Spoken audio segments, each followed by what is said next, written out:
as folks would pick up the book, what I would encourage them to do is probably like three different things that I suggest in the book to get started, right? The first one is changing the way that we listen to students, listening to the questions they ask, not about science, but about other aspects of life, listening to the types of stories we hear frequently.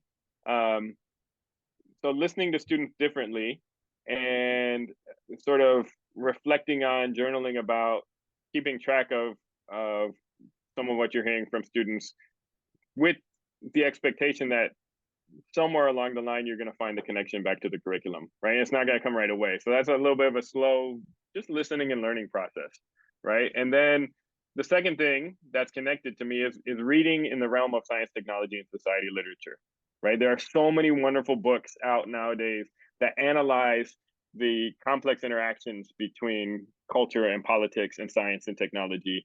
And as a teacher, as a science teacher, I make that my leisure reading. In all of the classes I teach at the university, I ask my students to find a book in that genre and start reading it.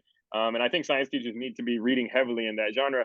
And those two suggestions together end up working out nicely, where something you hear a student say and something you read in a book all of a sudden sparks an idea for a new a new unit you can put into your classroom, right? And then kind of the third thing, right? So listening to students differently, reading in the realm of science and technology and society. The third thing is starting to build collaborations and connections with colleagues, both who are other science teachers and also who do other kinds of important work in the school community where you teach, colleagues from other disciplines, community organizers working in the neighborhood where you're teaching, because that's another source of expansion, broadening how you think about your teaching, and also making connections between what you're responsible for teaching and what really matters in the broader community context.